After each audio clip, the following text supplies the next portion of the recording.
আল্লাহ আমার রব, এই রবি আমার সব। দামে দামে তন মনে তারি অনুভব। তোমার দুনিয়াতে আমি যেদিকে তাকাই, অথই নিয়ামতে ডুবে আছি সবাই। পাক পাখালির গানে শুনি তসবি কলো রব, তসবি কলো রব। আল্লাহ আমার রব, এই রবি আমার সব। আসসালামু আলাইকুম। প্রিয় দর্শক, আপনারা যারা দেশে আছেন প্রবাসে, সবাইকে জানাই অনেক অনেক প্রীতি ও শুভেচ্ছা। শুরু হলো অ্যান্টিবে আয়োজিত এবং লাভ হলো নিবেদিত অনুষ্ঠান আপনার জিজ্ঞাসা। আপনাদের সাথে আছি আমি জয়নুল আবেদিন আজাদ। আর আপনাদের মনে জাগা প্রশ্নের জিজ্ঞাসার জবাব দিচ্ছেন বিশিষ্ট আলেম ডক্টর মোহাম্মদ সাইফুল্লাহ। আসসালামু আলাইকুম ওরহমতুল্লাহি ওয়া বারাকাতুহু। প্রিয় দর্শক, চলুন তাহলে জিজ্ঞাসার জগতে। শুরুতে একটি ইমেল পাঠিয়েছেন রফিকুল ইসলাম। লিখেছেন, আপনার জিজ্ঞাসা আমার অত্যন্ত প্রিয় অনুষ্ঠান। আপনি আমাদের উভয়কেই অন্তর থেকে দোয়া করছেন। এরপর লিখেছেন, পরম করুণাময় আল্লাহ তাআলার কাছে যেন দুহাত তুলে দোয়া করেন আল্লাহ পাক যেন আমাদের দেশ ও বিদেশ থেকে করোনা রোগটি উঠিয়ে নেন, আমাদের জন্য আল্লাহ ক্ষমা করেন। আপনার এই দোয়ার সাথে আমরাও একাত্ম, আমরাও দোয়া করছি যেন করোনা থেকে আমরা মুক্তি পেয়ে যাই, আমরা যেন আবার স্বাভাবিক জীবনযাপন করতে পারি। এরপর আপনি প্রশ্ন করেছেন, ঠিকমতো খেতে পারে না, মাঝে মাঝে বমি করে, এমন গর্ভবতী নারীর জন্য রোজার হুকুম কি, যেহেতু সামনেই রোজার মাস? ধন্যবাদ, অত্যন্ত গুরুত্বপূর্ণ প্রশ্ন করেছেন। আমরা খুব অল্প সময়ের মধ্যে ইনশাআল্লাহ তাআলা রমাদান মাসে আমরা উপনীত হব। সিয়াম আমাদের সামনে রয়েছে। ঠিক এই প্রেক্ষাপটে আপনি একটি গুরুত্বপূর্ণ প্রশ্ন করেছেন যে গর্ভবতী নারী ঠিকমতো খেতেও পারেন না, মাঝে মাঝে বমি করেন, তার সিয়াম পালন করার মাসআলা কী হবে? যদি স্বাস্থ্যগত দিক থেকে তার সিয়াম পালন করার বিষয়টি আশঙ্কা থাকে তার ব্যক্তির উপর অথবা তার গর্ভে যে সন্তান রয়েছে সন্তানের উপর, এই দুই অবস্থায় তার জন্য সিয়াম তরক করা, মানে সিয়াম ছেড়ে দেয়া, সিয়াম না রাখা তার জন্য জায়েজ রয়েছে। সুতরাং ডাক্তারের পরামর্শ নিতে পারেন, অথবা ব্যক্তিগত অভিজ্ঞতার মাধ্যমে যদি মনে হয় যে সিয়াম পালন করা তার জন্য কষ্টকর হবে, অথবা নিজের গর্ভে যে সন্তান রয়েছে সন্তানের জন্য কঠিন হবে, কষ্টকর হবে, ক্ষতিকর হতে পারে, তাহলে এই ক্ষেত্রে তার জন্য এই সময় তিনি রমাদানের সিয়াম পালন করবেন না। পরবর্তী সময়ে যখন সুস্থ হবেন তখন তিনি রমাদান মাসের সিয়ামগুলো পালন করে দেবেন, কিন্তু এই সময় তিনি সিয়াম তরক করা, ছেড়ে দেওয়া তার জন্য জায়েজ রয়েছে। কিন্তু যদি এটি এইভাবে প্রমাণিত হয় যে ডাক্তারের বক্তব্যের মাধ্যমে অথবা অভিজ্ঞতার মাধ্যমে যে সিয়াম পালন করলে বড় ধরনের কোনো আশঙ্কা তিনি মনে করেন না, এবং নিজের উপরও কোনো আশঙ্কা নেই, সন্তানের উপরও কোনো আশঙ্কা নেই, এক্ষেত্রে তার জন্য সিয়াম পালন করা জায়েজ, কিন্তু বাধ্যতামূলক নয়। বাধ্যতামূলক নয়, জায়েজ। তিনি সিয়াম পালন করতে পারবেন, বাধ্যতামূলক নয়। এই অসুস্থতার কারণে কোরআন যে নির্দেশনা দিয়েছে সেটা হলো, ফামান কানা মিনকুম মারিদান আও আলা সাফারিন ফাইদ্দাতুম মিন আইয়ামিন উখর। তোমাদের মধ্যে যদি কোনো ব্যক্তি অসুস্থ হয় অথবা সফর অবস্থায় থাকে, তার জন্য ওয়াজিব হচ্ছে ইদ্দাতুম মিন আইয়ামিন উখর, সে অন্য সময়গুলোর মধ্যে সেটি আদায় করে দেবে। মানে রমাদান মাসে তার জন্য আদায় করাটা বাধ্যতামূলক থাকবে না। কিন্তু যদি শারীরিক সক্ষমতা তিনি মনে করেন আর তিনি নিজের উপর অথবা গর্ভে যে সন্তান রয়েছে সে সন্তানের উপর আশঙ্কা না করেন, তাহলে তার জন্য জায়েজ রয়েছে, তিনি সিয়াম পালন করতে পারবেন। আমরা খুবই গুরুত্বপূর্ণ বিষয়ে অবগত হলাম। প্রিয় দর্শক, আপনি আরও লিখেছেন, আমি রোজার মাসে জাকাত দিতে চাই। এবার করোনার কারণে বহু সংখ্যক লোক অভাবগ্রস্ত, আমি কি এদের জাকাত দিতে পারি? জাকাতের মোট কয়টি হুকুম বিস্তারিত জানালে উপকৃত হতাম। রমাদান তো মানে খুব অল্প সময়ে এসে যাচ্ছে। রমাদান মাসের চেয়েও যেহেতু এই প্রেক্ষাপটটি অত্যন্ত কঠিন মানুষের জন্য প্রেক্ষাপট, এক্ষেত্রে মানুষ অভাবের কারণে মানবেতর অবস্থায় চলে যাচ্ছে। তাই এই প্রেক্ষাপটে দান করা রমাদানের চেয়েও বেশি গুরুত্বপূর্ণ। রমাদানের যে ফজিলত রয়েছে সেই ফজিলতের চেয়েও বেশি গুরুত্বপূর্ণ, কারণ এটা বাধ্যতামূলক একটি প্রেক্ষাপট। আর রমাদানের প্রেক্ষাপট, রমাদানের মধ্যে তো আপনি দান করবেনই, কোনো সন্দেহ নেই। সেক্ষেত্রে যদি আল্লাহর বান্দাগণ তাদের জাকাতের হিসাব মানে কষে জাকাতের একটা নির্দিষ্ট পরিমাণ তারা এই প্রেক্ষাপটে অভাবী মুখানাঙ্গা মানুষ যারা রয়েছে তাদের মধ্যে বিতরণ করেন, তাহলে এটা তাদের জন্য উত্তম হবে, ভালো হবে, সেটা আপনি করতে পারেন। সেক্ষেত্রে আপনি যখন রমাদানে জাকাতের হিসাব কষবেন, আপনার জন্য জাকাতটা সেখানে অ্যাডজাস্ট করে নিতে পারবেন যে কত টাকা আপনি এখন দিয়েছেন, কত টাকা আপনার আর বাকি আছে যেগুলো পরবর্তীতে আদায় করতে হবে, সেটা হিসাব কষে আপনি পরবর্তীতে পরিপূর্ণ জাকাত আদায় করে দিতে পারবেন। কিন্তু এই প্রেক্ষাপটে আপনার জন্য উত্তম হচ্ছে এই প্রেক্ষাপটে বিশেষ করে অভাবী মানুষদের অভাব দূর করা, কারণ আল্লাহ রাব্বুল আলামিনের কাছে এটি হচ্ছে সবচেয়ে প্রিয় আমল। রাসূলুল্লাহ সাল্লাল্লাহু আলাইহি ওয়াসাল্লাম হাদিসের মধ্যে ইরশাদ করেছেন, আব্দুল্লাহ ইবনে উমর বর্ণিত হাদিসের মধ্যে, আহাব্বুল আমালি ইলাল্লাহ, আল্লাহ তাআলার কাছে সবচেয়ে প্রিয় আমল হচ্ছে যে আল্লাহর বান্দাগণ কোনো মুসিবত এর মধ্যে যখন পড়ে, আন তাকশিফা আনহু কুরবাতান, যে আল্লাহর বান্দার পক্ষ থেকে তুমি তার যে মুসিবত রয়েছে, সংকট রয়েছে, সমস্যা রয়েছে, সেটা দূর করে দেবে। সুতরাং এই কাজটি আমাদের জন্য এখন অত্যন্ত প্রিয় কাজ আল্লাহ তাআলার কাছে। যে প্রিয় কাজগুলোর মধ্যে এটি একটি প্রিয় কাজ, আল্লাহ তাআলা অত্যন্ত পছন্দনীয় কাজ। তাই আমরা এই কাজে নিজেদেরকে ইনভলভ করার জন্য চেষ্টা করি। আল্লাহ তাআলা তৌফিক দিন। আরেকটি অংশ ওনার প্রশ্নের, জাকাতে মোট কয়টি হুকুম? এটাতে কি বুঝিয়েছেন? জাকাতের খাত কয়টি সেটাই বোধহয়। জাকাতের খাত বুঝিয়েছেন? আর জাকাতের খাত তো আমরা জানি, কোরআন কারিমে সূরা আত-তাওবার আপনি 60 নম্বর আয়াত দেখে নেবেন। সূরা আত-তাওবার 60 নম্বর আয়াতের মধ্যে আল্লাহ সুবহানাহু ওয়া তাআলা বলে দিয়েছেন জাকাতের খাত হচ্ছে 8টি। এই 8টি খাতে আপনি জাকাত আদায় করতে পারবেন। তবে 8টি খাতের মধ্যে 2টি খাতেই জাকাতের সবচেয়ে বেশি হাইলাইটেড, যেগুলো মানে বেশি হাইলাইটস করা হয়েছে, গুরুত্ব দেওয়া হয়েছে, সেটা হচ্ছে আল ফুকারা ওয়াল মাসাকিন, ফকির এবং মিসকিন। আর বাকি যে খাতগুলো রয়েছে সেই খাতগুলো আমরা মানে আমাদের জন্য সেগুলো রাষ্ট্রের সাথে সম্পৃক্ত, বেশিরভাগ রাষ্ট্রীয় ব্যবস্থাপনার সাথে এবং আর্থিক ব্যবস্থাপনার সাথে রিলেটেড বিষয়। বাকি এই 2টি খাত আমাদের সবচেয়ে বেশি কাছের, সেটা হচ্ছে আল ফুকারা ওয়াল মাসাকিন, ফকির এবং মিসকিনগণ। সুতরাং এক্ষেত্রে ফকির এবং মিসকিনদেরকে সবচেয়ে বেশি আমাদেরকে প্রাধান্য দিতে হবে। আর আমাদের এই জনপদের জন্য মানে এই মাসআলা মানে আলোচনা করারই সুযোগ নেই। ফকির এবং মিসকিনের সংখ্যা এত বেশি যে, অভাবী মানুষের সংখ্যা এত বেশি যে মানে আপনি জাকাত দিয়েও তারপরে কুলাতে পারবেন না। মানে ফলে এক্ষেত্রে আপনার জাকাত এই 2 খাতেই সবচেয়ে বেশি হকদার, কোনো সন্দেহ নেই। সবশেষে আপনি লিখেছেন, রোজাদারদের সঙ্গে আল্লাহ পাক দেখা করবেন, এ ব্যাপারে একটি হাদিস পড়েছি, দয়া করে বিষয়টি একটু বলবেন। শুধু রোজাদারদের নয়, আল্লাহ রাব্বুল আলামিন জান্নাতের মধ্যে আহলুল জান্নাহ, যারা জান্নাতে গিয়েছেন, জান্নাতে যাওয়ার মর্যাদা যারা লাভ করেছেন, তাদেরকে আল্লাহ রাব্বুল আলামিন জান্নাতে এসে আল্লাহ রাব্বুল আলামিন তাদের সাথে দেখা দেবেন। এটি সহিহ হাদিসের মাধ্যমে সাব্যস্ত হয়েছে। ইমাম মুসলিম রাহিমাহুল্লাহ তাআলা তার সহিহতে বর্ণনা করেছেন। সুতরাং এটা শুধু রোজাদারদের জন্য নয়, সকলের জন্য। রোজাদারের জন্য স্পেশাল যে বিষয়টি আল্লাহ নবী সাল্লাল্লাহু আলাইহি ওয়াসাল্লাম হাদিসের মধ্যে বলেছেন যে ইন্না লিল জান্নাতি বাবান ইউকাল লাহু রায়্যান, যে জান্নাতের একটি দরজা রয়েছে, যে দরজার নাম হচ্ছে আর রায়্যান। মানে এই আর রায়্যান, এই দরজা দিয়ে রোজাদারগণ প্রবেশ করবে। মানে ইয়াদখুলুহু সাইমুন, রোজাদাররা এই মানে দরজা দিয়ে, এই গেট দিয়ে রোজাদারগণ প্রবেশ করবে। রোজাদারগণ প্রবেশ করার পরে এই দরজা বন্ধ করে দেওয়া হবে, আর কেউ এই দরজা দিয়ে প্রবেশ করবে না। সুতরাং বোঝা গেল যে মানে জান্নাতের মধ্যে এমন একটি অভ্যর্থনা রোজাদারদের জন্য থাকবে, বিশেষ মর্যাদা, যে বিশেষ অভ্যর্থনাটুকু কেবল রোজাদার ব্যক্তিরাই পাবে, অন্যরা পাবে না।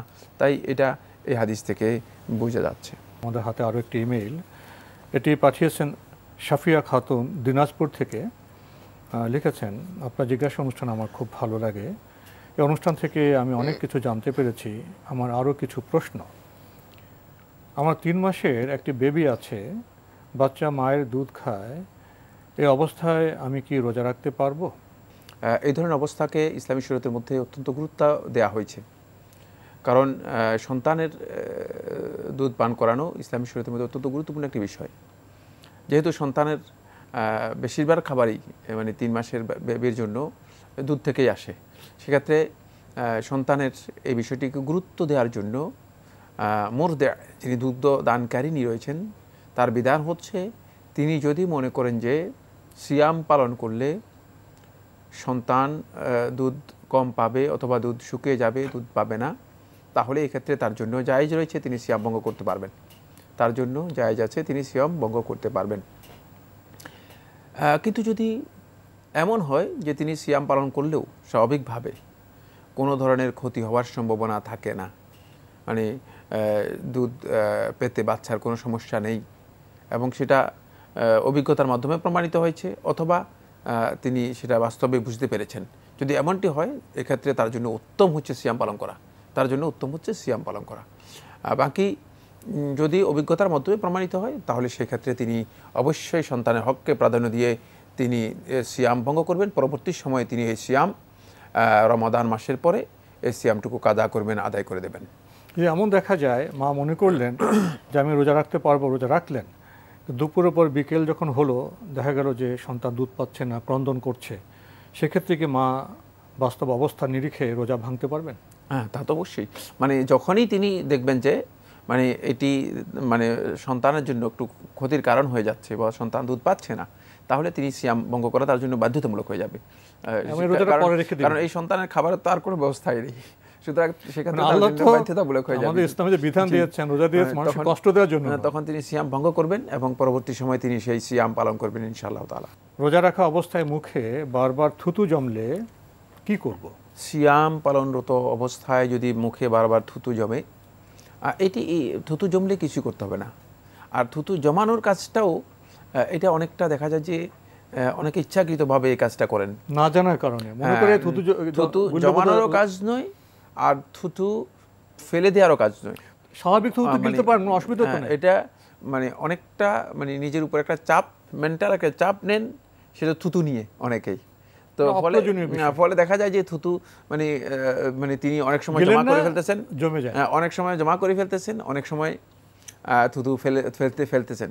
দেখা যায় যে অনেকে থুতু জমা করে তিনি একটা মানে বিব্রতকর অবস্থার মধ্যে, কি করবেন, গিলে ফেলবেন না ফেলে দিবেন, বিব্রতকর একটা অবস্থা তৈরি করেন। আবার অনেকে দেখা যায় যে থুতু ফেলতে ফেলতে দেখা যায় মানুষের সামনে আশেপাশে এখানে থুতু ওখানে থুতু এখানে, এর কারণটা কি? কারণটা হচ্ছে একটা মেন্টাল চাপ তিনি নিয়েছেন। কারণ থুতু তো মানুষের একেবারেই স্বাভাবিক, মানে নর্মাল বিষয়। থুতু সার্বক্ষণিকভাবে আপনার জিহ্বায় থাকতেই হবে, অন্যথায় আপনার জিহ্বা কি হবে না, তার দায়িত্ব পালন করতে পারবেন না। জিহ্বা শুকিয়ে যাবে এবং দায়িত্ব পালন করতে পারবেন না, আপনি বলতেও পারবেন না। আপনার জিহ্বা পরবর্তী যে সমস্ত অ্যাকশানগুলো আছে জিহ্বার, সেগুলো কোনো কাজই সে করতে পারবে না। সুতরাং থুতু অত্যন্ত গুরুত্বপূর্ণ মানুষের জীবনের জন্য। থুতু যখনই আপনি জমা করবেন না, আপনি স্বাভাবিক অবস্থায় থাকবেন, তাহলে দেখবেন যে থুতু আপনার যদি কোনো কারণে মানে আসে জিহ্বায়, সাথে সাথে গিলে ফেলবেন, এতে সিয়াম নষ্ট হবে না। তবে জমা করে থুতু গিলার ব্যাপারে আলেমদের দ্বিমত রয়েছে।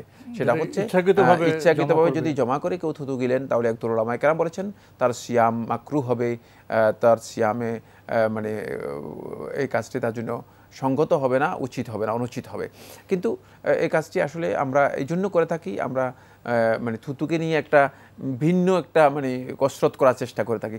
এটি একেবারে স্বাভাবিক অবস্থায় রেখে দিন, তাহলে দেখবেন যে আপনার কোনো অসুবিধা হবে না। তবে সিয়াম নষ্ট হবে না, যদি কেউ থুতু গিলে ফেলেন এতে তার সিয়াম নষ্ট হবে না। আরও প্রশ্ন করেছেন, কি কি কারণে রোজা ভঙ্গ হয়? প্রথম পয়েন্ট হচ্ছে পানাহার, আল আকল ওয়াশ শুরব,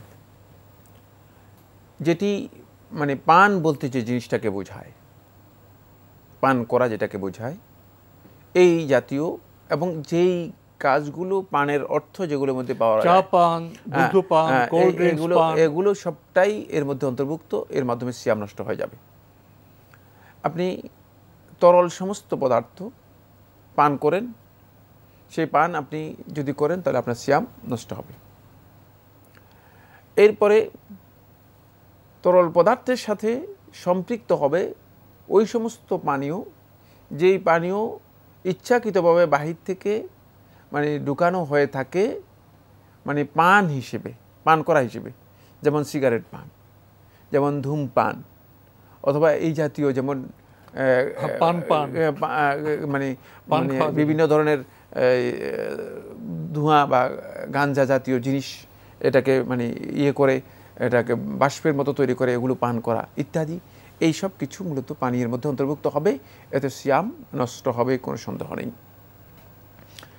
এর সাথে ফিমা আনা শুরব, মানে পানের আর মিনিংয়ের মধ্যে, অর্থের মধ্যে আরেকটি জিনিস থাকবে, সেটা হচ্ছে যদি এই জাতীয় পান করার বিষয়ে, মানে পানের কোনো বিষয় আপনি মুখ দিয়ে না করে সেটা যদি নাক দিয়েও করেন, তাহলেও আপনার সেটা পানের মধ্যে অন্তর্ভুক্ত হবে। তাহলে আপনি মানে সিয়াম নষ্ট হয়ে যাবে, সিয়াম নষ্ট হয়ে যাবে। তবে ইচ্ছাকৃতভাবে যদি এমন কোনো জিনিস আপনি, অনিচ্ছাকৃতভাবে যদি এমন কোনো জিনিস, যে হঠাৎ করে ধোঁয়া, হঠাৎ করে মানে কোথাও আগুন লেগে গিয়েছে, ধোঁয়া এসে আপনার মুখে ঢুকে গিয়েছে, এতে আপনার সিয়াম নষ্ট হবে না। যেহেতু আপনার মানে এটি আপনার এখতিয়ারের মধ্যে ছিল না, আপনি ইচ্ছাকৃতভাবে এটা পান করেন নাই, এটা পান নয়, এটাকে পানের মধ্যে, পানের অর্থ এটা বহন করবে না। 2 নম্বর হচ্ছে আশুরব, এর পরে আল আখল, খাবার। ইচ্ছাকৃতভাবে কোনো জিনিস যদি, খাবার জাতীয় কোনো জিনিস যদি কেউ খেয়ে ফেলে, তাহলে তার সিয়াম নষ্ট হয়ে যাবে, তার সিয়াম নষ্ট হয়ে যাবে। আর এই খাবার জাতীয় যে খাবারগুলো রয়েছে, এগুলোর অর্থ যেগুলোর মধ্যে রয়েছে সেগুলোও সিয়াম নষ্ট করবে। যেমন যদি নাকের মাধ্যমে অথবা অন্য কোনো মাধ্যমে শরীরে খাবারের যেগুলো মানে উপায় উপকরণ রয়েছে সেগুলো শরীরের মধ্যে প্রবেশ করানো হয়, তাহলে সিয়াম নষ্ট হবে। যেমন নাকের মাধ্যমে যদি কাউকে খাবার দেওয়া হয়, সিয়াম নষ্ট হবে। অথবা ইনজেকশনের মাধ্যমে যদি খাবার জাতীয় কোনো জিনিস দেওয়া হয়, খাদ্যগুণ সম্পন্ন বা খাদ্যের কোনো মানে অল্টারনেট দেওয়া হয়ে থাকে, তাহলে তার সিয়াম নষ্ট হয়ে যাবে, কারণ এগুলো মানে খাদ্যের অর্থ বহন করে থাকে। সুতরাং এটা হলো মানে 2 নম্বর পয়েন্ট। 3 নম্বর পয়েন্ট যেটা, সেটা হচ্ছে ইচ্ছাকৃতভাবে যদি কেউ যৌন চাহিদা পূরণ করে থাকেন, তাহলে তার সিয়াম নষ্ট হয়ে যাবে, এবং এই জন্য তিনি অবশ্যই মানে সিয়াম ভঙ্গকারীর যে বিধান রয়েছে সেই বিধানের মধ্যে তার জন্য তার প্রযোজ্য হবে, এবং এটি সিয়াম ভঙ্গকারী কাজ। এই সবগুলো কাজের জন্য গুরুত্বপূর্ণ বিষয়, অত্যন্ত গুরুত্বপূর্ণ বিষয়, এই মানে যে কাজগুলো আমরা উল্লেখ করলাম, মানে এগুলোর মধ্যে আরও 2টি কাজ রয়েছে, এগুলোর ইখতিলাফ রয়েছে। একটা হচ্ছে ইচ্ছাকৃতভাবে অনেক বেশি বমি করা, মুখ ভরে অনেক বেশি বমি করা।